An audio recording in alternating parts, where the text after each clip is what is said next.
João, capítulo 8.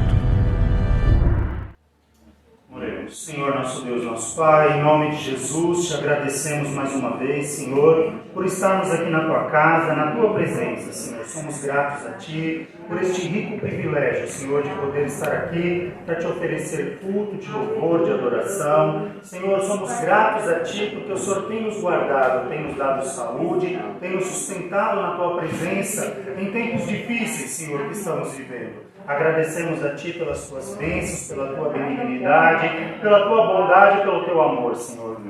Pedimos a Ti agora a capacitação do Teu Espírito. Que o Senhor venha, Senhor, nos ajudar com a unção do Teu Espírito para que possamos transmitir aquilo que é do Teu querer, aquilo que é da Tua vontade. Usa-nos como um canal de bênção e que o Teu nome seja glorificado neste lugar. Assim nós oramos e já Te agradecemos em nome de Jesus. Amém.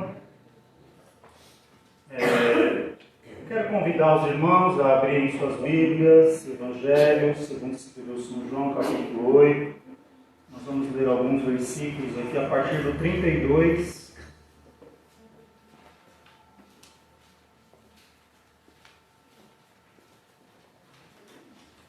Evangelho de João, capítulo 8, a partir do versículo 32. Amém? Amém.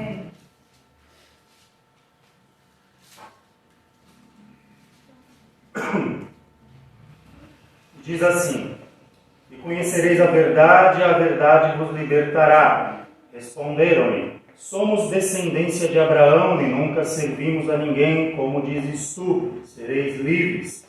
Respondeu-lhes Jesus: Em verdade vos digo, que todo aquele que comete pecado é servo do pecado. Ora, o servo não fica para sempre em casa, o filho fica para sempre. Se, pois, o Filho vos libertar, verdadeiramente sereis livres. Amém? Amém. Nós vamos falar um pouquinho hoje, irmãos, sobre a consciência que nós temos como cristãos de sermos livres, de sermos libertos. O contexto hoje de libertação, ele às vezes é um pouco confuso para algumas pessoas. Tem gente que acha que o processo de libertação vai capacitá-la a ser um super crente. E a Bíblia não ensina isso, não é? Isso é uma prática, principalmente de algumas igrejas neopentecostais, que têm trazido esse conceito para as pessoas. E a princípio essas igrejas atraem multidões por conta disso. Mas essas pessoas que frequentam esses tipos de igreja, há ali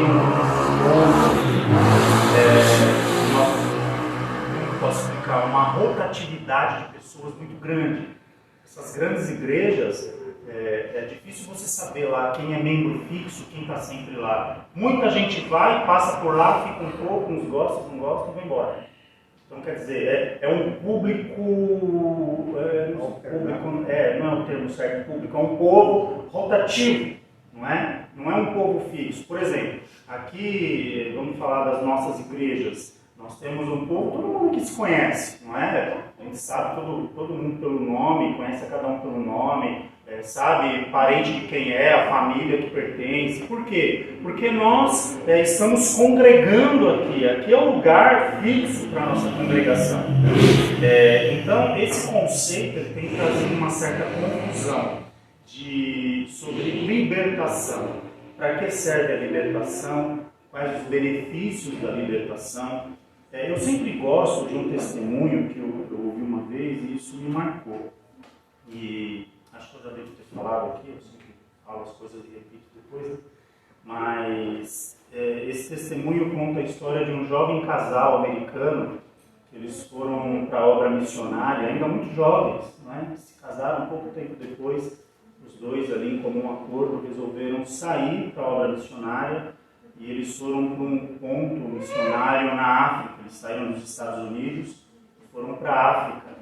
E lá eles dedicaram a vida toda deles. Eles trabalhavam na assistência social, ajudaram na edificação de escola para as crianças, do ensino cristão, fundaram igrejas naquele local, consagraram obreiros, A obra de Deus ali foi assim, de vento em popa, cresceu de uma maneira maravilhosa. É claro, as dificuldades que a gente sabe, né, que as pessoas encontram, as lutas, mas Deus abençoou o trabalho desse casal, que eles estavam ali fazendo parte de um grupo de missionários. E o fato é que esse casal, eles dedicaram a vida toda deles em prol dessa obra. 50 anos se passaram, a vida toda. Esse casal já estava com uma idade avançada, não é? E a obra missionária resolveu, no nosso meio não fala aposentar, né? Fala jubilar. Resolveu jubilar esse casal. Então eles receberam uma carta, né, da igreja matriz lá nos Estados Unidos, dizendo que eles estariam retornando para a sua casa nos Estados Unidos, que na verdade acho que nem era a casa deles, era um apartamento que a própria obra missionária deixava ali as pessoas que haviam trabalhado bastante tempo, que eram jubiladas, habitassem nele ali enquanto vivessem, né, até morrer, né, vamos dizer assim. E quando esse casal recebeu a notícia, criou-se uma expectativa, não é? Porque afinal foram 50 anos servindo a Deus lá na África, 50 anos em prol de uma causa, uma obra abençoada. E ali a mulher, né, principalmente, falando para o marido, como será que vai ser quando nós voltarmos aos Estados Unidos, que nós desembarcarmos ali do avião, nós vamos chegar no aeroporto, eu acho que vai ter faixa, vai ter um pessoal lá para nos receber, uma festinha, uma coisa do tipo.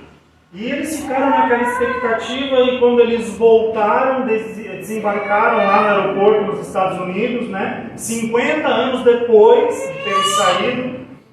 E o fato é que quando eles saem do avião, ali eles começam a andar ali pelo aeroporto, ninguém. Aí, vai ver que prepararam uma festa em casa, né? Então, quando nós chegarmos em casa, deve ter aquele povo lá escondidinho num canto. Quando abrir a porta, acende a luz, surpresa, e um bolo, e aquela coisa toda que a gente conhece. E o casal pegou um táxi, foram para casa, e quando chegaram lá com a chave, pegaram a chave na portaria lá do condomínio, lá do apartamento, entraram lá, abriram a porta, ninguém. Aí eles arrumaram as malas, né? Viram o local, ajeitaram as coisas. E a mulher estava triste, porque ela criou uma expectativa. E ela triste, ela senta assim no sofá, cabisbaixa, e o marido diz para ela: por que você está triste? Porque eu criei uma expectativa. Eu achei que depois de tantos anos, né, alguém ia fazer alguma coisa para a gente quando a gente chegasse em casa. E o marido olhou para ela e disse: mas nós não chegamos em casa ainda. Então, o que é, ou o que são as expectativas que nós criamos aqui? Qual que é o nosso conceito de libertação? Agora eu sou crente, preciso de aplausos, preciso de festa, preciso ser reconhecido em tudo que eu faço?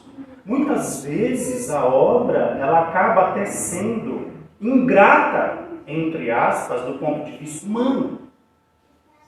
Diante de Deus, irmãos, mas não vai ficar uma vírgula desapercebida. Diante de Deus não vai passar uma palavra desapercebida. Mas diante dos homens, a gente corre o risco de fazer algo a vida toda e talvez não termos o reconhecimento que esperamos. Mas isso é motivo para nós nos entristecermos? Não deveria ser. Porque o nosso conceito de libertação, ele tem que ir muito além dessas coisas pequenas, que muitas vezes preenchem a nossa mente. Quantas pessoas que não vêm mais à igreja porque estão tristes com alguma situação? Quantas pessoas que não fazem mais parte deste corpo porque se decepcionaram com alguém? Sendo que todos nós temos essa má qualidade, né? Não pode chamar de qualidade, mas não sei o termo para usar aqui agora, de decepcionar as pessoas. Se os irmãos convivessem comigo 24 horas, os irmãos se decepcionariam comigo. Porque a gente é assim.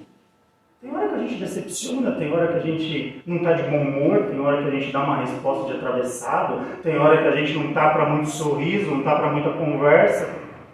Nós somos assim. Quem quer o simpatia 24 horas por dia? Acho que não tem ninguém assim, né? Então, nós temos esses altos e baixos, não é?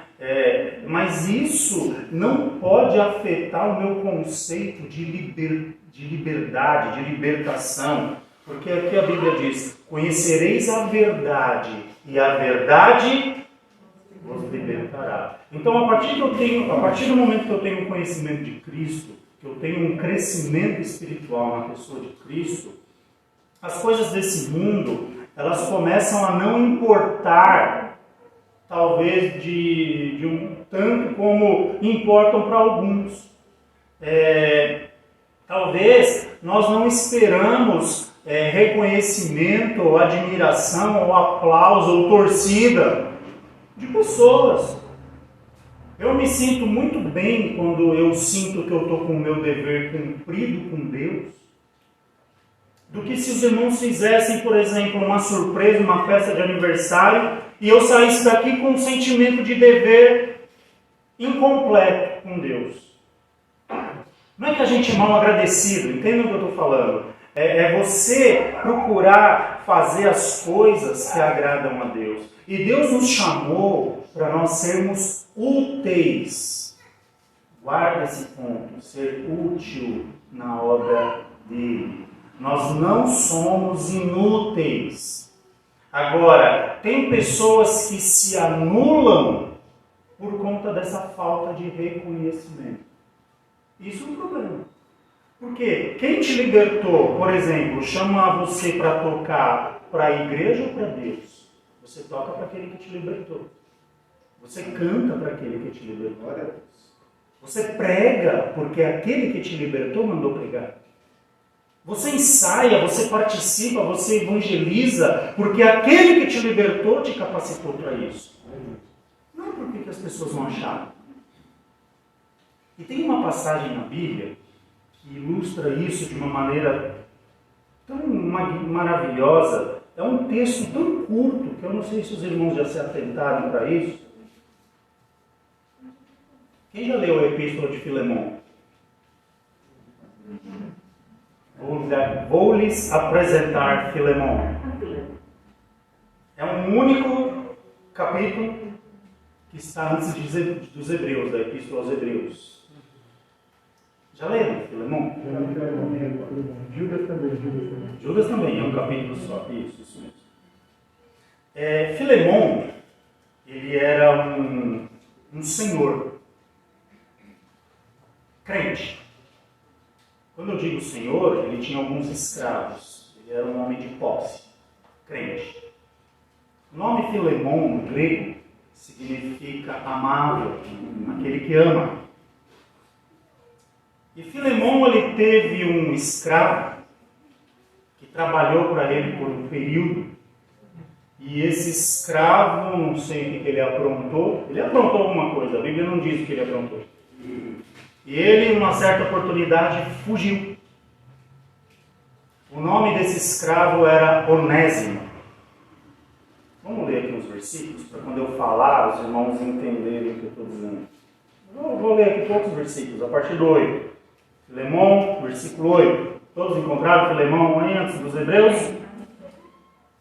Diz assim, ainda que tenha em Cristo grande confiança para te mandar o que te convém, todavia peço-te antes por caridade, sendo eu tal como sou, Paulo, o velho, e também agora prisioneiro de Jesus Cristo, peço-te por meu filho Onésimo, que gerei nas minhas prisões, o qual no outro tempo te foi inútil, mas agora a ti e a mim muito útil, e eu te tornarei a enviar. E tu torna a recebê-lo como o meu coração. Eu bem o quisera conservar comigo, para que por ti me servisse nas prisões do Evangelho. Mas nada quis fazer sem o teu parecer, para que o teu benefício não fosse como por força, mas voluntário.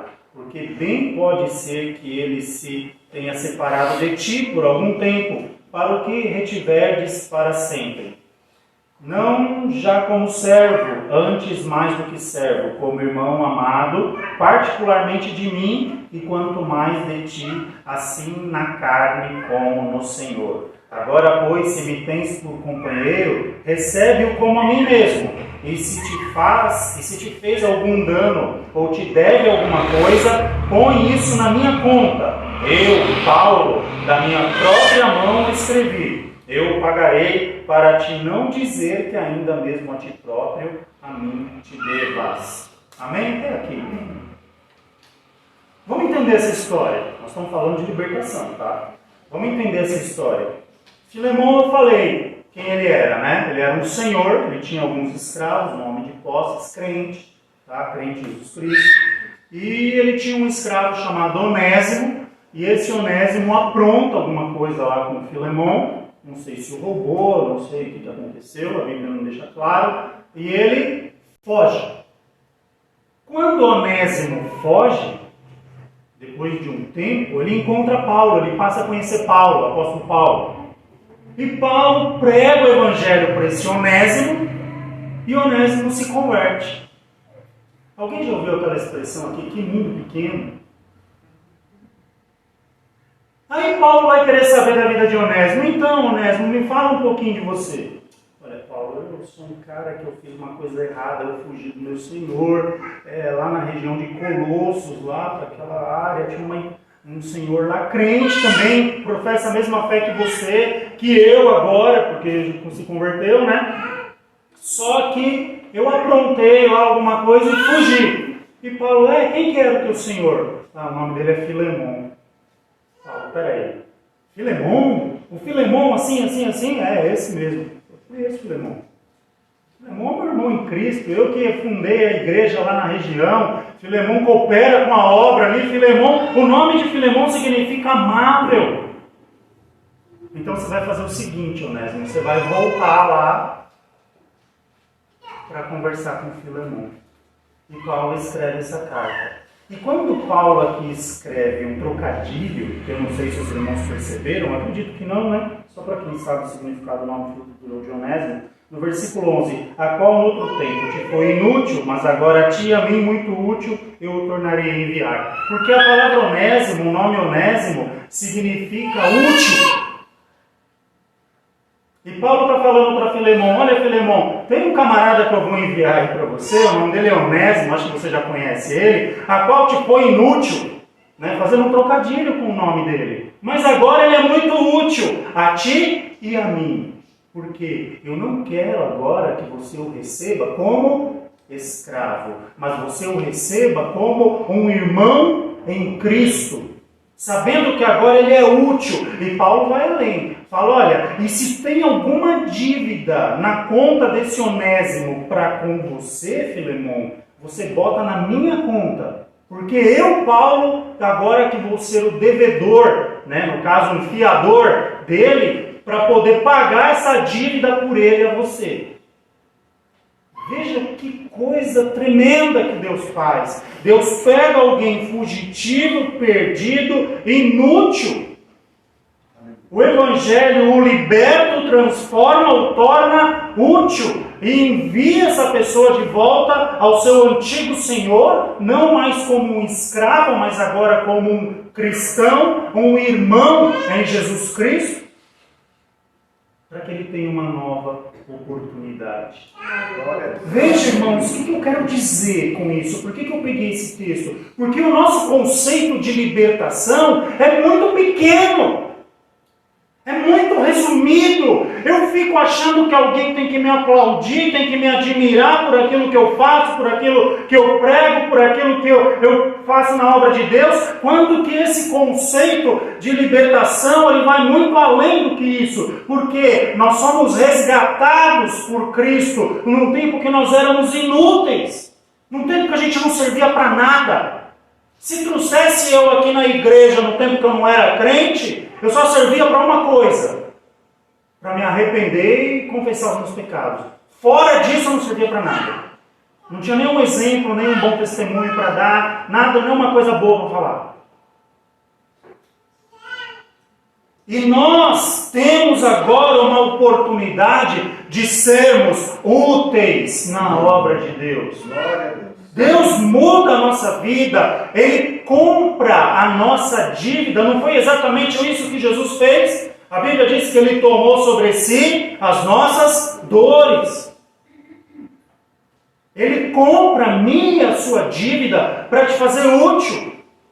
Aqueles a quem nós devíamos a nossa própria alma, por sermos pecadores condenados ao inferno, agora não tem mais o direito de nos cobrar. Por quê?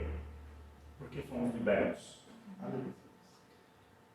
Então, a convicção da libertação, ela vai muito além do que essas pecuinhas, essas coisinhas, com esses disse-me-disse.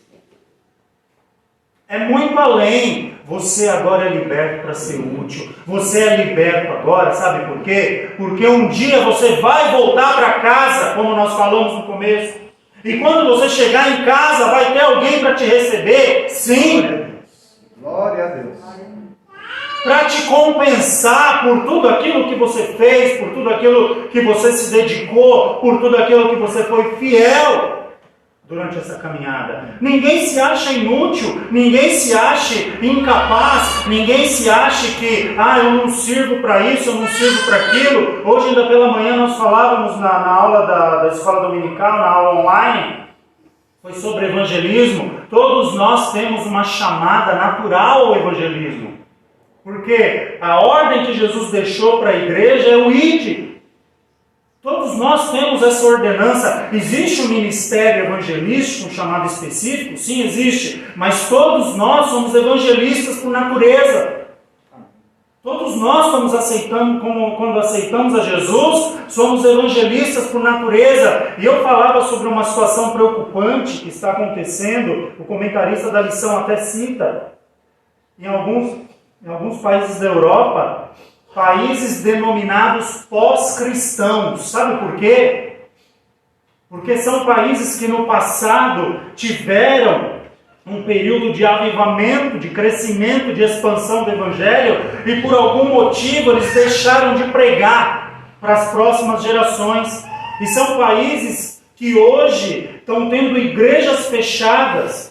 São países que estão fechando aí igrejas todos os dias. As igrejas estão dando lugares para salões de festa, casas de show, mesquitas.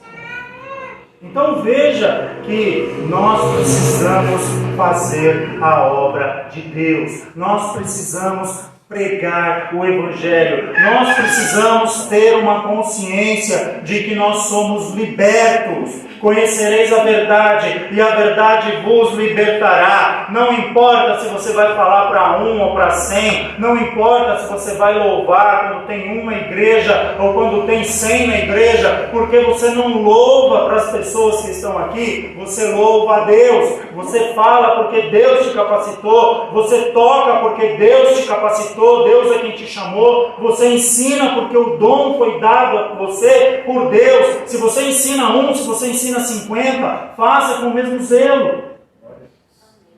E a gente precisa entender essas coisas, porque hoje a gente vive no meio de uma geração que é complicado, irmãos.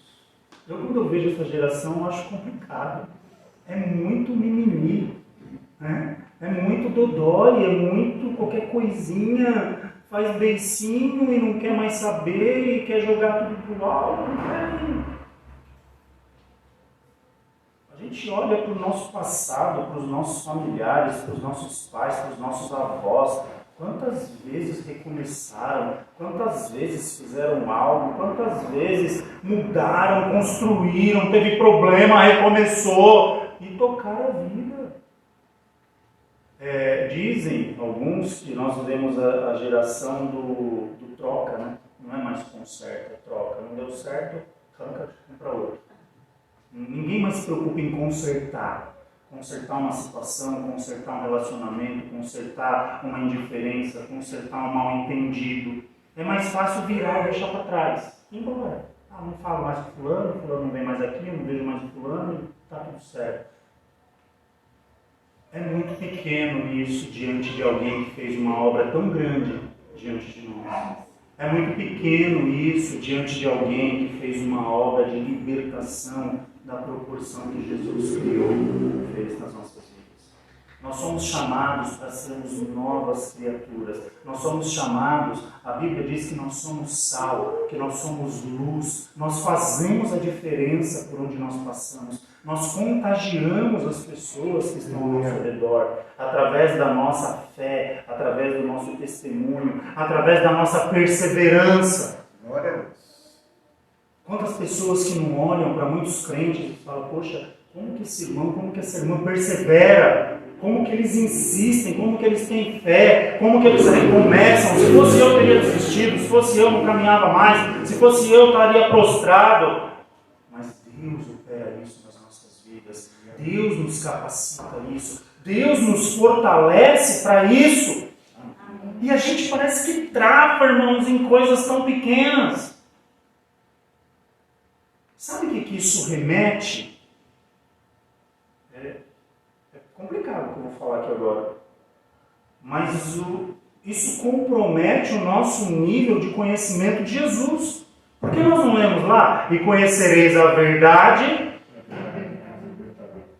Se eu me embaraço em questões pequenas, é que o meu nível do conhecimento da verdade é. Eu preciso conhecer melhor o libertador, para que eu seja livre ou liberto de situações que me travam diante de Deus. Uma coisa é verdade. As pessoas com mais idade vão concordar comigo, os mais novos talvez não tenham ainda essa visão, mas a vida é isso aqui, ó. É um estado. Quando você abre os olhos, você já está com 50 anos. E uma coisa que eu sempre falei aqui, uma coisa que me assusta, é quando eu sentar numa cadeira com uma certa idade e olhar para trás e me lamentar pelo que eu fiz. Isso me assusta. Eu quero chegar numa certa idade e olhar para trás e ficar em paz comigo mesmo. Olha, o que eu pude fazer, eu fiz. O que estava na minha mão para me fazer, eu fiz. Seja muito ou seja pouco. Isso aqui era para mim fazer, eu cheguei até aqui e fiz. Porque deve ser um sentimento horrível de você chegar lá no final e olhar para trás e ver o que você poderia ter feito melhor. E você não tem mais tempo para isso.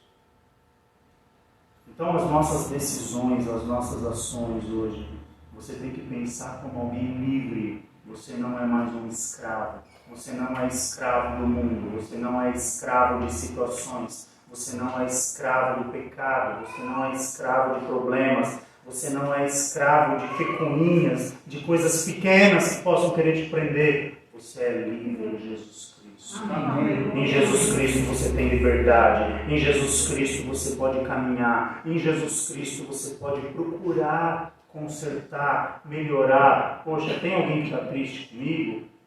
Tudo bem, eu não sou culpado, tá? Na minha cabeça eu não fiz nada demais, mas eu vou lá até com essa pessoa, eu vou lá procurar consertar, eu vou lá procurar melhorar, corrigir essa situação. Por quê? Porque eu sou livre. Eu não posso me embaraçar com as coisas dessa vida, com essas coisas pequenas. A Bíblia diz, não diz? Aquele que milita não deve se embaraçar com as coisas dessa vida. A gente não pode ficar preso a questões pequenas que nos travam, que nos curam. Onésimo, quando vai ter com Filemon, ele é recebido como um irmão em Cristo. Apóstolo Paulo como fiador dele. Perdoa esse meu irmão, uma carta. Ele vem trazendo uma carta. Filemon, eu errei, me perdoa. Hoje eu sou um cristão. Está aqui, ó. Sabe quem que te mandou essa carta? Paulo, o apóstolo. Filemon, acredito que abre aquela carta, que ele lê aquilo, ele deve ter ficado transbordante de alegria. Aleluia. E Onésimo agora, de inútil passa para útil, tanto para Paulo quanto para Filemon. E é assim que nós temos que ser vistos, irmãos. úteis na obra do Senhor. Úteis. O que precisa? Precisa de alguém útil. O que é alguém útil? Alguém que esteja disposto a fazer o quê? Aquilo que precisar. O que a pessoa tiver capacidade de fazer. É lógico que você não vai pegar uma pessoa como eu e pôr para cantar. Vai pegar uma pessoa como eu e pôr para tocar. Eu não sei cantar, eu não sei tocar, mas aquilo que eu sei fazer eu contribuo. Aquilo que cada um sabe fazer, a aptidão que cada um tem, dada por Deus, contribui para o crescimento da obra, porque nós somos livres e nós fazemos tudo para agradar, para louvar, para engrandecer aquele que nos libertou. Glória a Deus. Que é digno do nosso louvor, que é digno de honra, que é digno de glória. O tempo que a gente perde triste com situações, com problemas, com pessoas, nós estamos sendo roubados pelo diabo de glorificarmos o nome do Senhor. Já parou para pensar nisso? Quantas pessoas que não vêm à igreja porque está triste com uma situação? Quantas pessoas que não participam de um grupo porque está triste com uma situação? Quantas pessoas que não vêm a um culto de doutrina porque acha que não precisa daquilo? Quer dizer, a pessoa está sendo roubada. Uma pessoa dessa é livre? Não é totalmente livre. Ainda falta chegar à estatura, né, de maturidade espiritual, para não se embaraçar com as coisas dessa vida e poder ter liberdade de louvar e adorar ao Senhor. Não importa o que o inimigo ponha no caminho, ele sempre quer lançar uma pedra de tropeço com o objetivo final de roubar o nosso louvor e a nossa adoração a Deus. Quem está triste com alguém louva a Deus de coração? Difícil. Quem está brigado com alguém vai querer louvar a Deus, vai querer se alegrar, abrir o coração na presença de Deus? Não vai. Vai estar remoendo o seu problema, a sua questão. Então a gente precisa deixar essas coisas de lado. Nós fomos chamados para ser libertos, ter uma vida de liberdade no Espírito. E não vivermos trancados por problemas, sejam eles quais forem. Problemas existem? Sim. Precisam ser resolvidos. E a gente vai lá, conversa, ora a Deus e Deus faz a obra. Por quê? Porque quando a gente predispõe no coração em resolver, quem toma a frente do negócio é o Senhor. Aleluia. Amém. Olha o que Deus fez na vida de Onésimo. Uma obra de libertação completa. E por que não faria na minha e na sua vida? Por que seria diferente? Só se a gente não der espaço. Porque se a gente crer e confiar no Senhor, Jesus Cristo já pagou as suas dívidas na cruz do Calvário. Um preço bem pago. Jesus Cristo levou sobre ele a minha e a tua condenação. Ninguém tem direito de chegar e apontar o dedo para você e te acusar. Jesus Cristo lhe tomou sobre ele as nossas dores. O que a gente quer mais?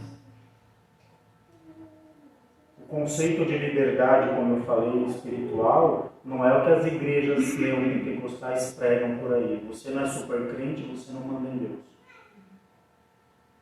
Você é um servo de Deus, chamado para servi-lo com alegria, livre do pecado, livre dos problemas, livre de situações que te aprisionam. Quando eu falo livre de problemas, são os problemas que te fazem parar. Problema todo mundo tem, mas nós não paramos por causa deles. Nós confiamos em Deus e Deus ele vem com a provisão, vem com a solução. E a gente vai caminhando. Agora, cada um precisa olhar para si mesmo e ver o que é que tem te travado, o que tem te atrapalhado, o que tem te impedido. Nós vivemos dias difíceis, como eu falei. Hoje é um tempo que até dentro de casa é difícil pregar. Mas nós vamos nos calar por isso? Não. Escuta, ó, isso aqui está certo, isso aqui está errado, isso aqui Deus aprova, isso aqui Deus reprova. E a gente continua batendo na tecla. Ah, irmão, o mundo hoje vai de mal a pior. Tudo bem, mas nós estamos no mundo, mas nós não fazemos parte do mundo. Nós somos libertos do mundo. Então a gente tem que brilhar, irmãos. Senão, qual que é o sentido de ser cristão? Vir à igreja e ouvir eu falar de domingo 40 minutos? Deus te chamou para mais do que isso. Amém? Amém. Vamos ficar em pé, vamos orar a Deus, agradecer ao Senhor.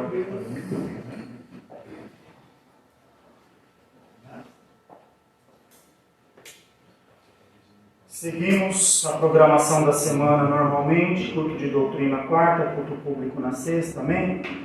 E assim que a gente tiver alguma informação do governo em relação à flexibilização aí das restrições por conta da pandemia, a gente retoma os ensaios dos grupos para a mocidade e o círculo de oração. Vamos orar, agradecer ao Senhor. Senhor, nosso Deus, nosso Pai, em nome de Jesus, nós somos gratos a Ti, Senhor, pela liberdade ao qual o Senhor tem nos chamado, pelo preço, Senhor, que o Senhor pagou na cruz do Calvário, para que hoje nós pudéssemos ter vida diante de Ti, e vida em abundância. Senhor, ajuda-nos a entendermos este conceito de liberdade, a qual o Senhor nos chama para glorificar o Teu nome, Senhor. Nos livra, Senhor, das situações que tentam nos fazer parar, das pecuinhas, das coisas que são malditas, Senhor, as coisas que vêm para nos embaraçar, para nos entristecer. Nós somos chamados, Senhor, para Te servir com alegria. E aquilo, Senhor, que possa estar ocorrendo no meio da Tua igreja, no meio do Teu povo, com o intuito de entristecer algumas vidas ou de fazer parar, que o Senhor ponha por terra em nome de Jesus. Que o Senhor possa, Senhor, restaurar o convívio espiritual daqueles que estão presos nessas situações. E que o Senhor possa, Senhor, nos dar uma real noção, que nós venhamos alcançar em Ti, Jesus, uma real noção de liberdade no Espírito. Ajuda-nos, Senhor, a continuarmos fazendo a Tua obra, aquilo a qual nós somos chamados, com dedicação, com seriedade, com amor, com boa vontade, Senhor, sempre glorificando o Teu nome. Como disse João Batista, Senhor, que possamos diminuir e que Tu cresças e que a Tua glória resplandeça nas nossas vidas. Abençoa o Teu povo, dá uma semana na Tua paz, Senhor, uma semana abençoada. Livra o Teu povo de enfermidade, livra o Teu povo do perigo, Senhor, livra o Teu povo de violência, de assalto, Senhor. Guarda o Teu povo, a Tua igreja. Não deixa também, Senhor, faltar nada na mesa dos Teus filhos. Continua abrindo portas de trabalho, continua sustentando o Teu povo na Tua presença. Repreende esse mal, Senhor, sobre a nossa nação e sobre o mundo afora, Senhor. Repreende esse mal, essa enfermidade e abençoa, Senhor, para que possamos continuar Te servindo com alegria e liberdade no Espírito. Seja conosco, nos livra do mal. Assim nós oramos e já Te agradecemos no nome santo de Jesus. Amém. Que o grande amor de Deus, a graça do nosso Senhor Jesus Cristo e a comunhão do Espírito Santo seja com toda a igreja. Não somente agora, mas para todo sempre. Digamos. Amém.